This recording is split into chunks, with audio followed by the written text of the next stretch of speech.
Longevity risk. What is it? It's running out of money before we die.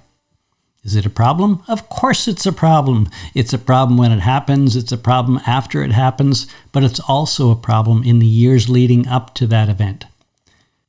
Longevity risk is a term we're hearing more from the financial industry, but I'm sorry to say it's more of a marketing term than having any real substance behind it. Why? Because they haven't had much training in longevity and all that goes into longevity and all the knobs you can turn to be able to influence your spend in those future years. The good news is you've got time.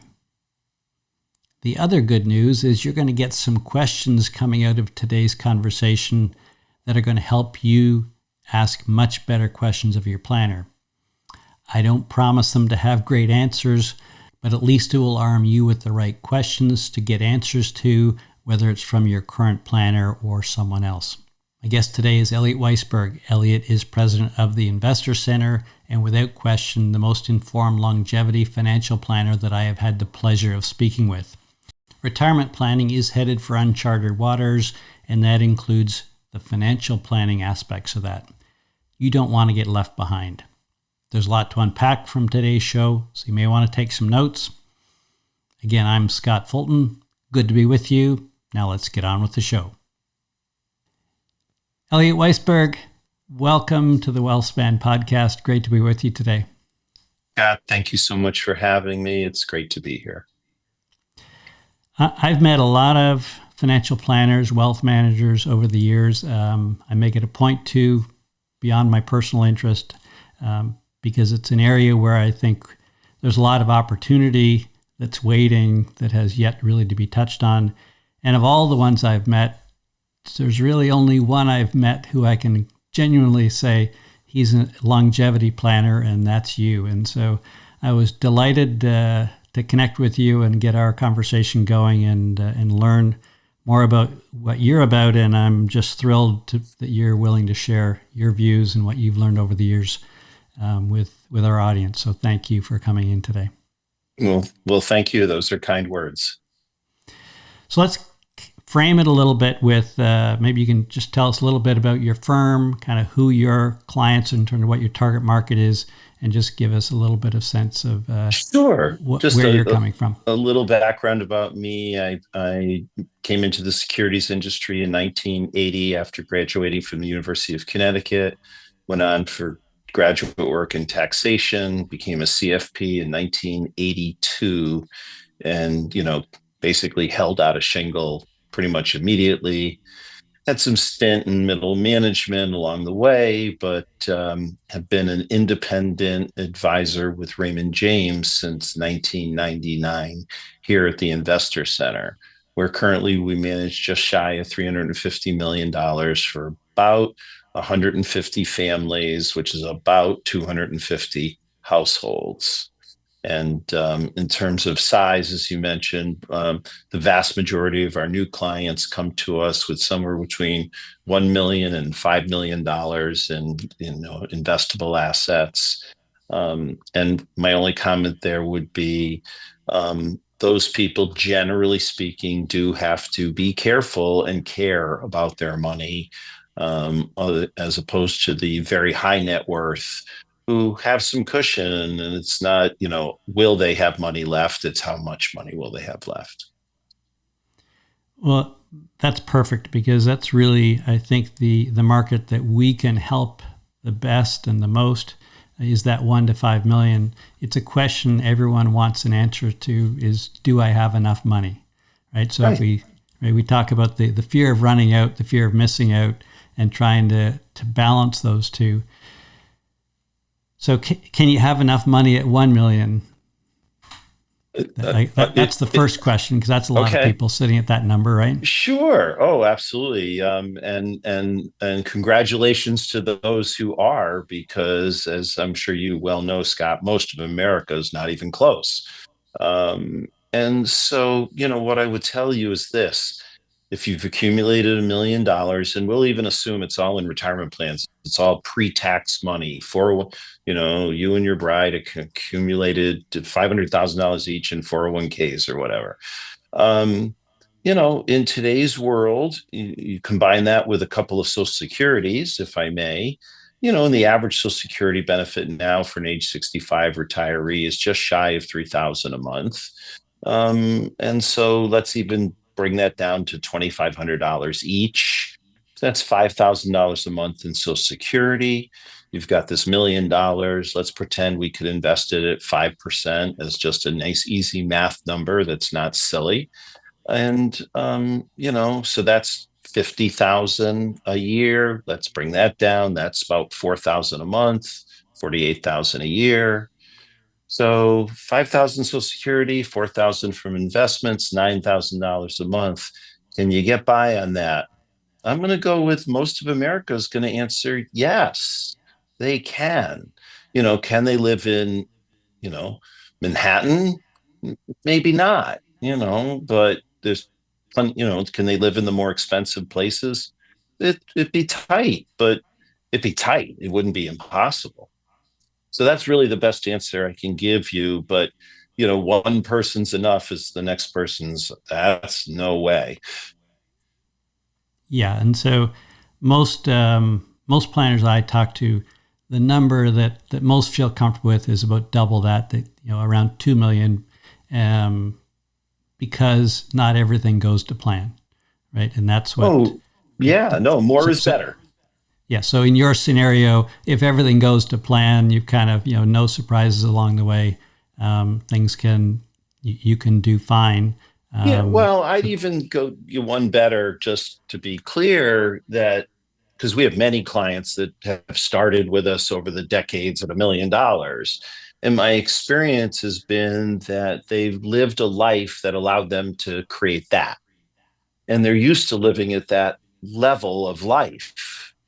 And their demands are, significantly less, I would say, than those that are used to living a broader life.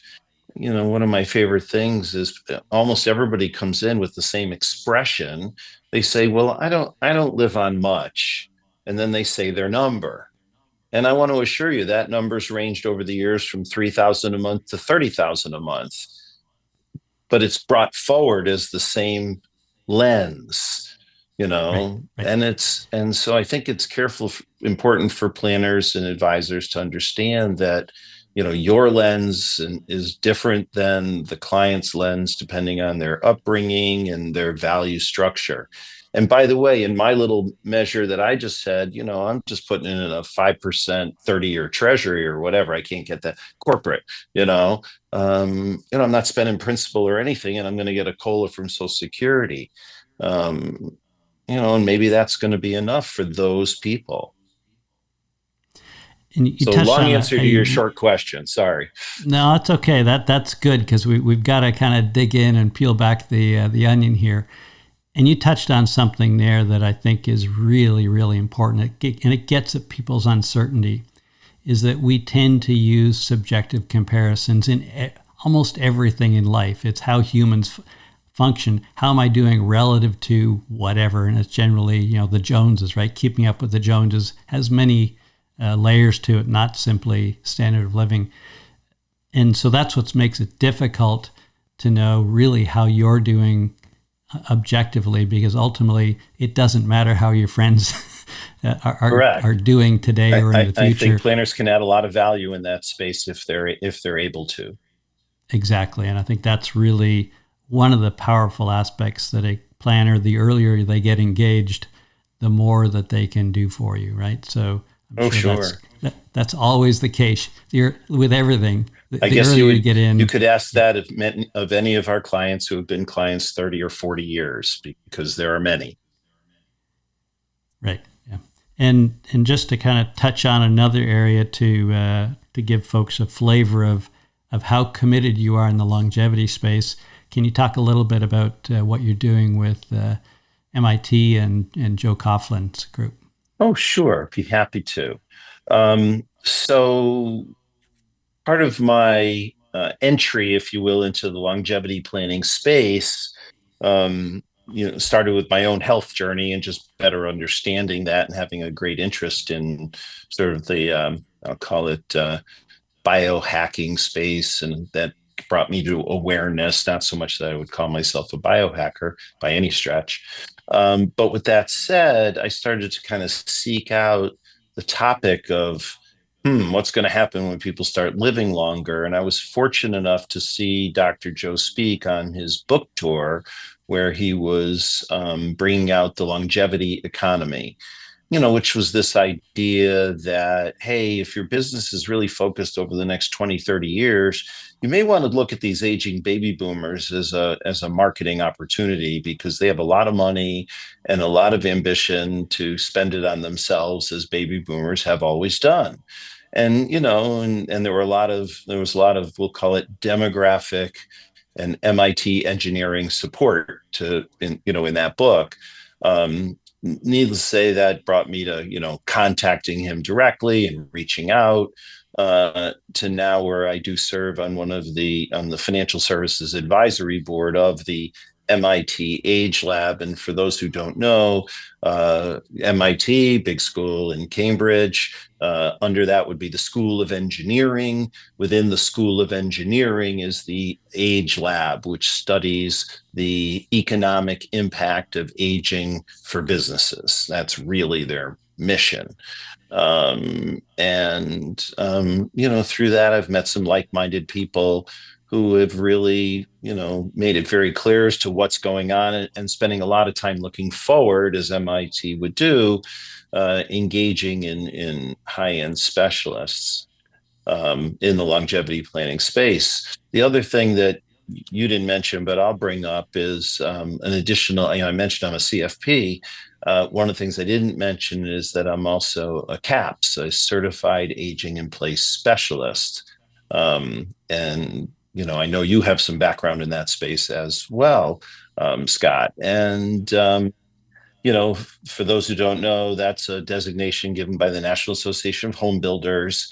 It's typically given to remodelers, interior decorators, or interior designers, maybe occupational therapists, never a financial guy, who, we get to learn, where do the ramps go and where do the grab bars go and what kind of cabinets can I put in and what's the fancy lift and, all those things to trick out a home to be able to carefully and, safely age in place. And, I did that coursework during COVID and got my certification.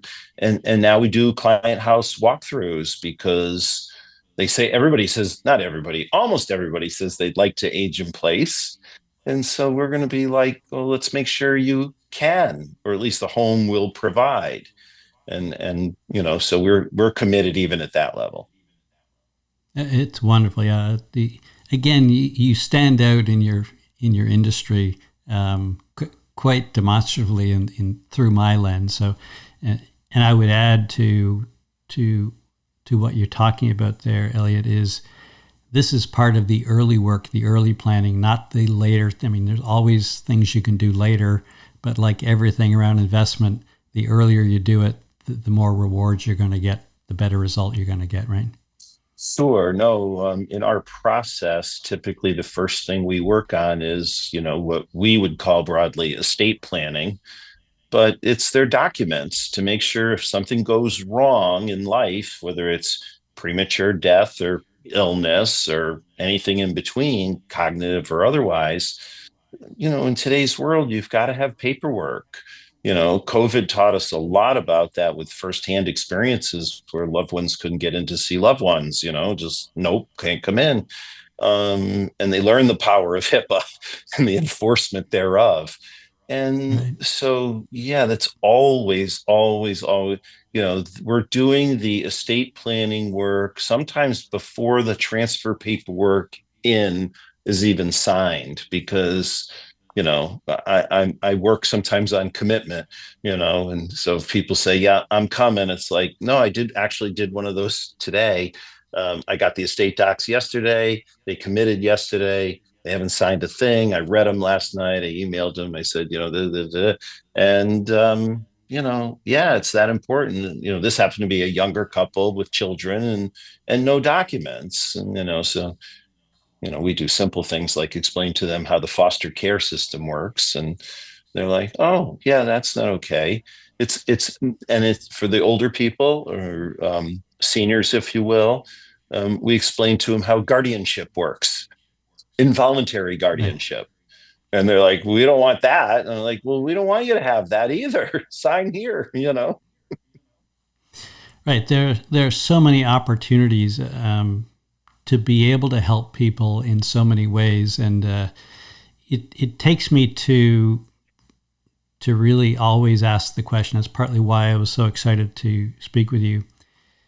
There is a general resistance or reluctance within the industry to wade very far into the longevity space. So most will say, well, that's up to an elder law attorney. So for the documents piece, that's not for us. Well, for the home piece, no, that's not for us.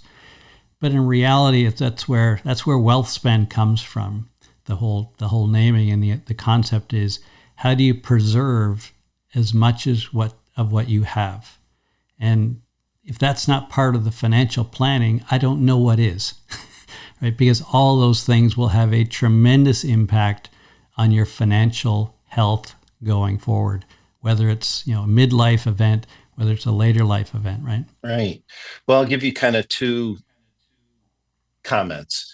The first I heard from another industry coach, if you will, and he said, why are advisors surprised when they get a call from one of their top 5 client family members that says that the top 5 client has had a medical event, and you have to do something or stop doing something, whatever it might be, and they are the vast had a stroke, can't talk, never going to be able to move again. Are you prepared for that event as the advisor, just to help the client? Okay. And almost always the answer is no. And so that's terrible. And so as an advisor, you should be prepared for that event, because it's always going to come. Right. Occasionally it doesn't come because they just lived way beyond anybody's expectation. But most of the time it's like, he passed away, oh God, now what?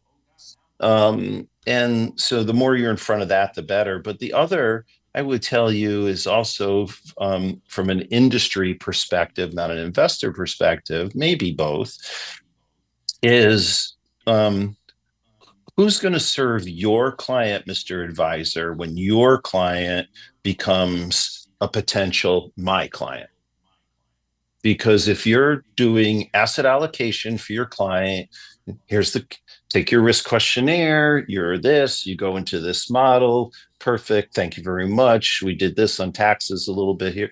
We'll see you next year. If that's your business model, you're an asset allocator. How can you compete with what we do here for essentially the same price? Because, our pricing averages around 1% a year. We don't skinny it, but I know how much work asset allocation takes. It takes that long. Fill out the, and we don't do it that way anyway. That's a different discussion. But the clients are going to come to people who serve them. And a longevity planner, someone like me, or a financial planner who specializes in these older clientele with these needs that go beyond their portfolio, they're going to be changing advisors, and their kids are going to be very happy about it, because they're going to get what they need, not got to go deal with that guy. So that's really I think the answer. There is a pattern within the industry and within the health industry as well. They follow this model of, we'll help you clean up after the event. that's really where we specialize. I understand. And right, No, and we'll make the best of an unfortunate situation because people don't know enough to plan early. Well, I kind of, and I think the medical world is beginning to hear the message of, because they can't keep up anymore. They've been falling behind over the last decade or so in terms of, we see it in life expectancy. Despite the medical advances, people aren't living longer. So guess what? The challenge has gone up, and you're not able to offer the same. It's hard for a doctor to have 25 to 3,500 patients. Right. I get it. Right. So it's really, I think, incumbent upon the individual to ask tougher questions, to raise their expectations, because unless they happen to just by sheer luck end up across the table from you or someone who follows your approach, they're never going to be asked these things in all likelihood, right? Oh, yeah. Here's when they're asked, which is kind of almost comical to me, but I will mention it. They're asked when they have to fill out the beneficiary form on their IRA. That's the moment of truth for estate planning in the asset management world. So who are we putting down here on the form? Husband and children? Yeah, let's do that. And right. And probably a large portion of the time that's not okay. That it should be the trust, or the children are minors, or just so many other things, but they don't even ask. And that's because, and this is rather unfortunate, and I'll sort of point this out, but an awareness for everyone. Financial advisors, not to be confused with CFPs, have at no time in their career ever are they required to take any estate planning training. So I want you to just think about that for a second. It's not in their wheelhouse, as you mentioned earlier. There are no states, there are no federal agencies that require any estate planning training or education. If you become an insurance agent, there's a small amount, like half a chapter. But that's it. And if you're an RIA, forget it. There's nothing at all. So, that's, I think, part of the challenge is for if the government has the interest of the people at heart, they may want to require some additional training or something along those lines. So, that's, I would say, a fundamental problem is advisors don't have exposure unless they seek it out. And so that's particularly problematic when you look at a client who's got a long relationship with their advisor, who assumes that their advisor is carrying them through in the years ahead. And I think, don't need to preach to you about this, obviously, but the whole, and maybe you can just go a little bit more and explain for people the difference between asset management and financial planning, and really where they fit in terms of, while asset accumulation is important while you're working, it's a whole different animal, right, as you transition through. The biggest difference is one of everything that's going on in your life and how is the portfolio getting built, not about your risk tolerance, but we're going to call it your risk budget, or said differently, what return do you need to get where you want to go? And then, invest accordingly for the lowest number. Like if you only need guaranteed savings accounts to get where you want to go, have at it. You're very lucky.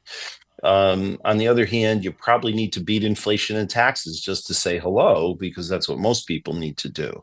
So as you're building the portfolio, it's what am I doing? Why am I doing it? How long does it have to last for?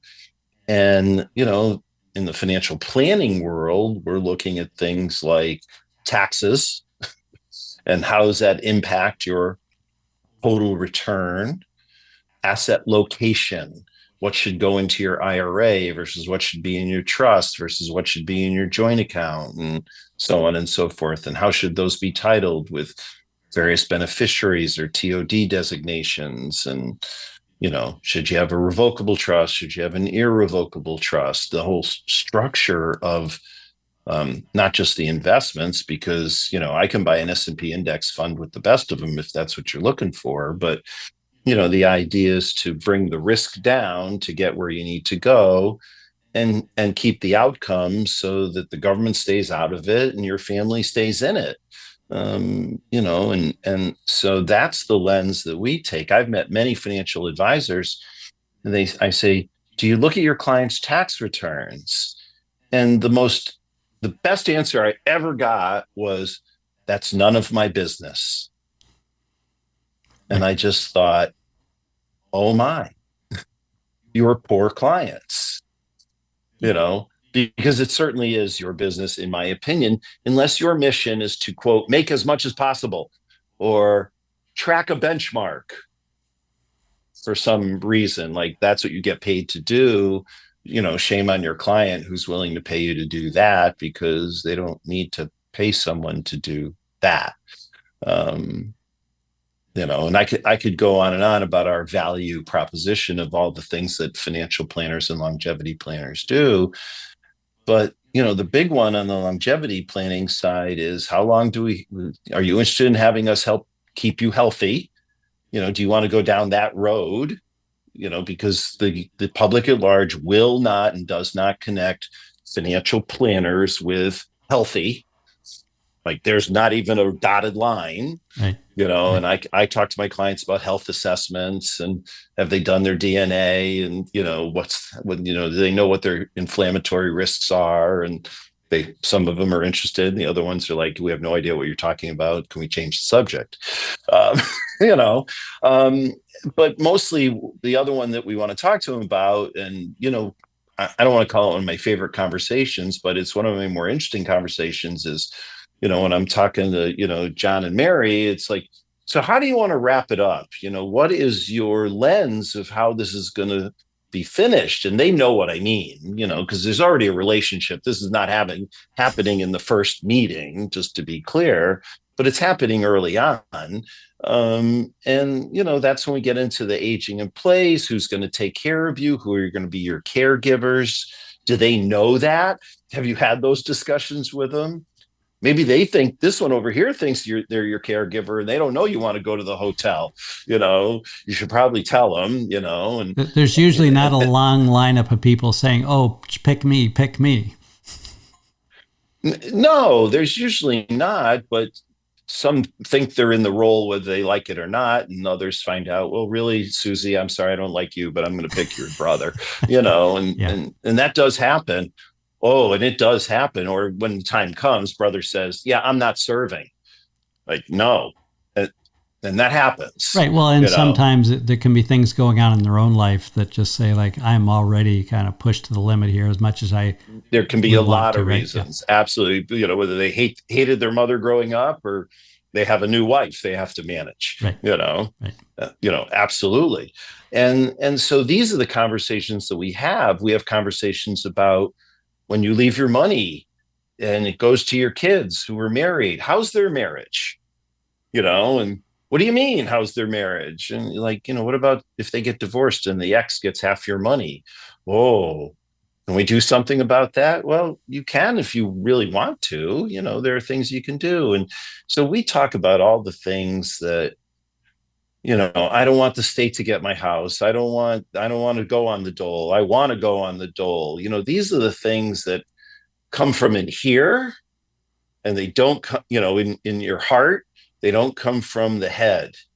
When you talk to people about these issues, and it really gives you great clarity into what's truly important to them. And so then when you're talking about performance, it's like, performance is not an issue. It's, well, am I still going to be able to get these things that we know we're trying to accomplish here? And the answer normally is, yeah, of course. Yes. That's not, yes. And so that's how we approach, all the things we do. Well, that's great to hear. Thank you. If I think about it as well, and so what I talk about is the same thing in a little bit simpler way. Is what do you want to happen with all of the money that you've worked so long to earn, to build and acquire when you're gone, Mm-hmm. or in that last stage of life? Is your goal just to give as much as you can to the healthcare system and to taxes?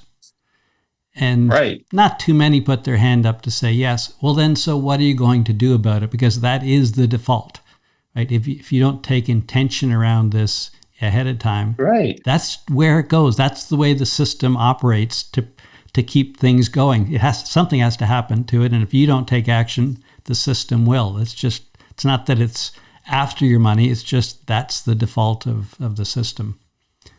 Correct. And I want to be clear that happens, that can happen at very, very, very young ages, tragic death of parents leaving orphan children, right up to, the recent Gene Hackman example of caregiver dies, leaving patient who dies. Just tragedy because systems weren't in place that could have prevented, all of that. Right, and it's a great example. I followed Gene for many years, and it was personally for me such a sad ending. For someone, as an actor, huge respect. But it's a great example of, if we think that having more money will magically solve things, it doesn't. Like really, No. really terrible things happen to people in spite of how much wealth they're sitting on. Right. Yep. You've mentioned a few times, and I think it's maybe worth touching on a little bit more, if you would, around the role of trusts, because while most people kind of get the basics of beneficiaries, what's the vehicle around? What are trusts there for? Why are they so unique, and why are they such a great option that most people or several aren't exercising? Yeah, I mean, I want to be clear. I'm not an attorney, and so I don't want to give legal advice. But with that said, and some of this matters depending on which jurisdiction you're in. Are you in a community property state? Are you not in a community property state? And all those kinds of things. But trusts essentially allow you to do two things. One is have some say into your assets when you no longer are capable of having say into your assets, whether you're alive or deceased. So, control is the number one function of a trust. And the olden days example would be, wealthy husband leaves, has the mistress trophy wife, and so she gets an allowance. She doesn't just get the big pot of money. And this has been going on, and I use that because trust started in the King Arthur days. Medieval times is when trusts came into being to pass wealth from generation to generation, because they had stupid kids back then too. And well, it's what happened. Right, that's and family. the king, It always has right, been, always the king will didn't be. want all the money to go away, so they passed some rules, and those rules have lived on. And so there's other things you hear about, avoiding probate and things like that, which are, so control will be the number one benefit.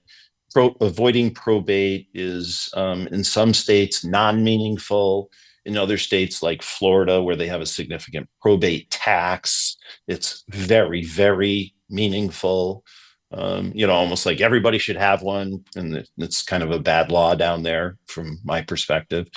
But it does things like, it can also do things like protect your children against sudden wealth. What does an 18-year-old know about inheriting $1 million? Nothing. That maybe someone should stand between the 18-year-old and the $1 million till they're of age.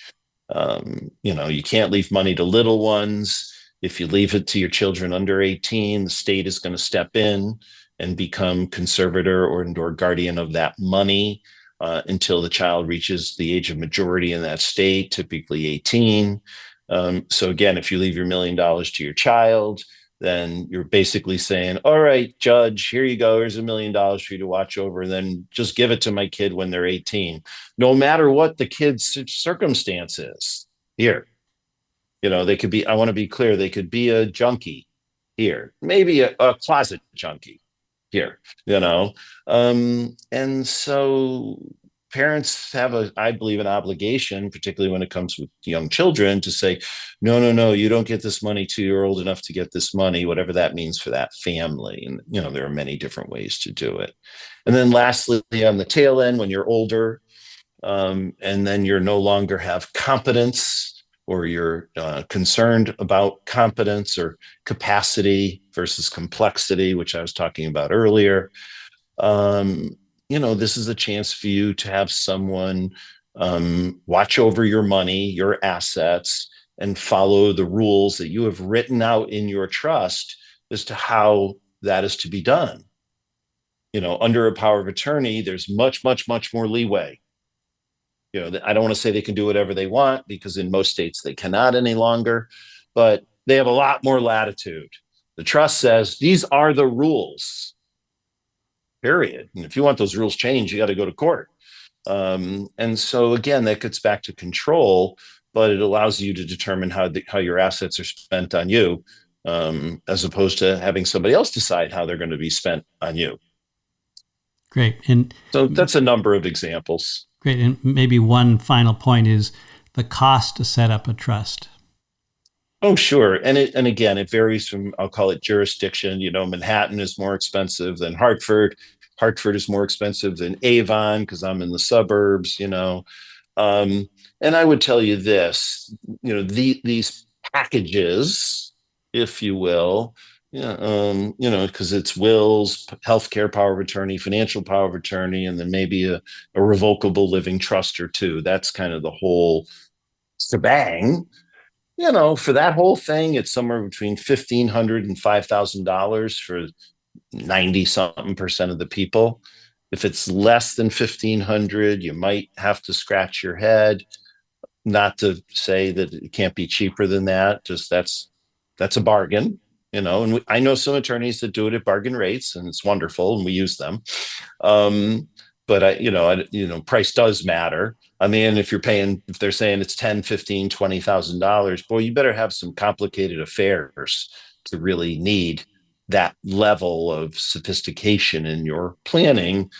And that's generally speaking in today's world for people who have more than $15 million, as far as I'm concerned.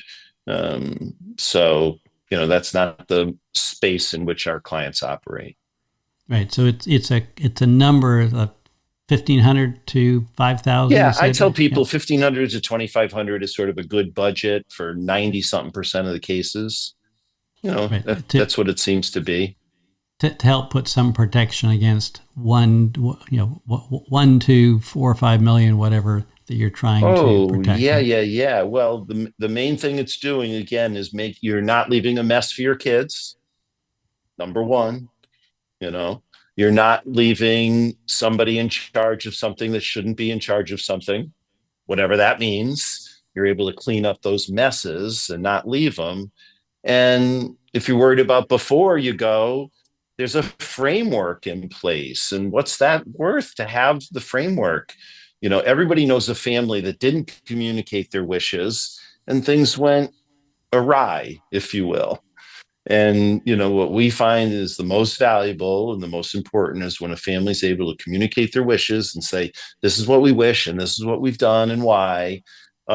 It's a lot better for everyone, especially the parents.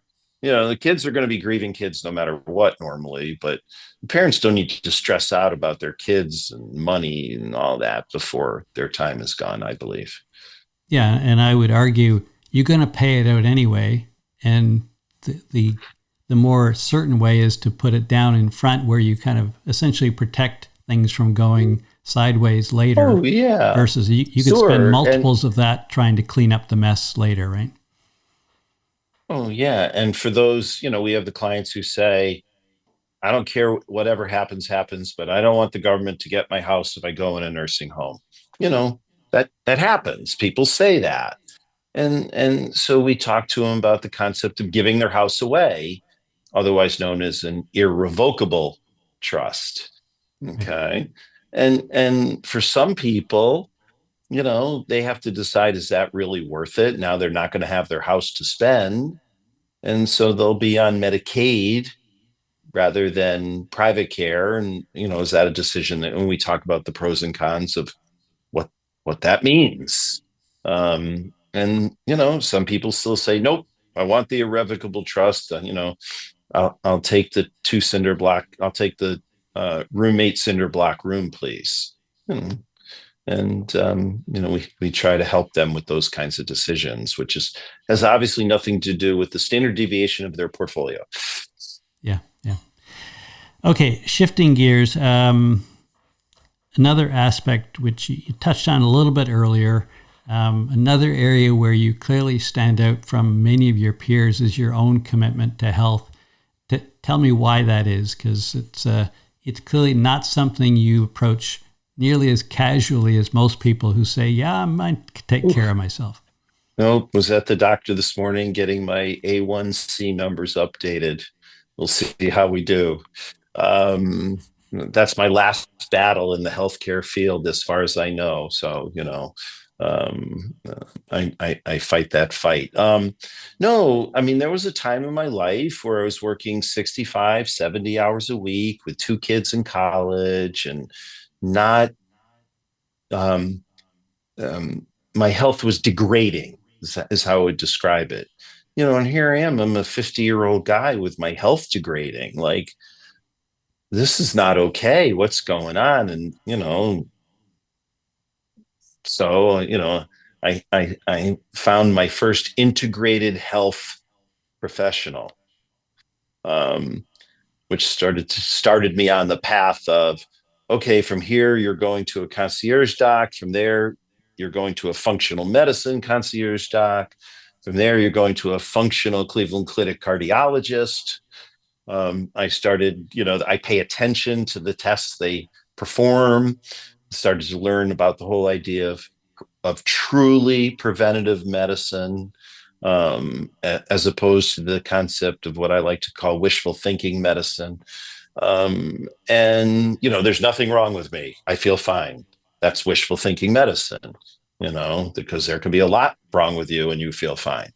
And, I started finding out what was wrong with me and then finding out what I could do about it and having reasonable expectations of how long it would take to fix. This journey started really 2016, 9 years ago is really when it was like, okay, let's go. And, now I can absolutely say I'm the fittest I've been since I'm probably 30 years old. And it's a lot of work. Doing 150 grams of protein and 50 grams of fiber every day is a lot of work. Getting out, I work full time still. I'm still about a 45-hour a week guy. Getting to the gym 3 times a week to do weightlifting for 45 minutes, which I do, is a lot of work, And so what I would tell you is it's not for the lazy, it's not for the unmotivated, but the rewards are tremendous because, one of my favorite commercials was the Budweiser commercial. I don't know if you remember, Christmas. It was the guy doing weightlifting, and then at the end, he lifted up his grandchild up to the Christmas tree. Okay. Sure. And, my daughter's getting married this fall, and she wants to have a family, and all I kept writing in I keep a goal journal because that's how I roll, be an available grandparent. That was the first thing I wrote down. And then it's like, well, what does that mean? And then, okay, I got to be able to do all these things, and like, no, I'm going to be able to do them. I'm really, I'm driven. Plus, Scott, in all fairness, I love what I do. I love serving our clients. They ask me, when are you going to retire, Eliot? I'll be 67 in September. And I tell them now my goal is 83, but we'll see what the good Lord lets me do, Could be sooner, hopefully be later, but it's like, why would I stop? Well, I don't know what I would do other than things like this. I could go out and talk and do those things, but we enjoy serving our clients, and we have a team of people here. There's 6 of us, and we're all on board with the same mission of helping people age gracefully, and under their own terms, to the extent that it can be under their own terms, and that's what we try to give people, and it seems to be, people like it. I mean, I don't know how else to frame it. They're grateful for it. We get a lot of that, and they show up, and they mostly do what they're told, and we keep track if they don't, and then we go do it, and eventually we get them, nudge them along to do it. And we're not a one and done when you're like, oh, you didn't do your will, okay. No, it's every quarterly meeting until they do it, every single one. Some have gone on way too long, but I can't drag them to the lawyer. um, you know and so I think that, just like you, who love, obviously, Scott, you love what you do, and you're thriving, and if we can help people do that in any way in our practice, that's what that's what kind of gets us going in the morning, is helping people. It's not helping people retire, it's helping people get out of the jobs they hate so they can go do something they like. Right. And Right. that's wonderful when we get to do that. So there's a lot of opportunity in this field, besides just managing a portfolio, which you have so much less control over. Don't kid yourself. You can be a lot more impactful in someone's life outside of their portfolio than you can inside their portfolio. That much I'm positive of. Yeah, I was going to actually, I think, strike to that earlier, was that while the market conditions you have no control over, and while you can play with the portfolio and the risk management, those are really incremental adjustments relative to what you can do beyond that, with all the things you're talking about. So thank you for raising that up. But it's, again, not something that most planners tend to speak to, which, again, when I said at the top of this, was there's so much opportunity that is really not being tapped, and people don't know to ask for it. Planners don't realize how much more they could be doing. And when you talk about the joy and satisfaction you get out of your work, like if I'm a planner, I want as much satisfaction out of my work as I can. And boy, and same with the doctor, there's no better. Yeah, it's hard. It was hard to go home in April and say, wasn't that fun when the market was going like this every day? Yeah, yeah, You could, yeah. if you're an investment guy, that was a terrible time. We just had our regular work, and Right. it's really what it was. And you celebrated if you got out in time and you bought in low, and Yeah. what a hero I am for a week. Right. And No, we then didn't. what, right? We didn't do any of that. But yeah, I get it. What else can I answer for you, Mr. Fulton? So let me wrap it up here with you with 2 questions. Sure. So one would be, let's kind of stay with planners, since that's where we are, in terms of what questions might, or one question might you suggest planners pose of themselves to answer, that maybe isn't just a softball, sure, maybe a challenging question for them to pose. I would make it like a 2-parter, but kind of the same concept is, are you truly serving your clients? Like, are their needs being served? And if you're not serving their needs, you should probably recognize that, number one. And number two, please understand that practices like mine are going to serve those clients' needs. And then if you don't, they're going to find someone who will, because these are the needs that are emerging among baby boomers, who have a little bit of education and understand that there's more to it than just, 1% AUM, that they can receive a lot more services for what they're paying for. And I think that's really important, for advisors to begin to understand. And I would maybe tag on to that. I'm willing to bet significant money on your client retention versus the industry average. Yeah, they only leave us because they pass away. I mean, it's true. They come and, we measure what we call regrettable attrition. Clients who leave where we're like, we lost one. So in the last 5 years, we have had one, and we'll accept that. We had one. And, that's okay. It can't be perfect, but it was pretty good out of 250 families, 250 households. We lost one. So, we did lose others, but like I said, to death, we certainly retained more than 50% of the assets of those that passed away. I mean, no question, because of the work we do and the nature of our interactions with the children and the extended families and the caregivers. Because believe me, I think my closing comment would be the new client isn't your client. The new client is all those around that support your client as they age, because they're the ones that are going to have all the influence as they operate under diminished capacity. And if you don't know that team that's around your client, whether it's their family, their caregiver, their attorney, their accountant, their medical team, whatever that might mean, you're not going to retain that client. And so that's what I would urge people to kind of expand their lens of who are they serving. Right. In long term, I'm sure that also means the succession kicks in terms of why those assets, why you've been able to retain as much as you have. Oh, yeah. Could you do for succession. me what you did for mom and dad? Yeah. Absolutely happens on a consistent and regular basis. Thank goodness. Right. And so for our clients or consumers out there, kind of what might be a question, one or two parter, that maybe you would suggest they consider? Sure. Well, I think the first question they really need to ask is, are they getting good value for the fees they're paying? And are they receiving services that they need? And asset management is one of those services.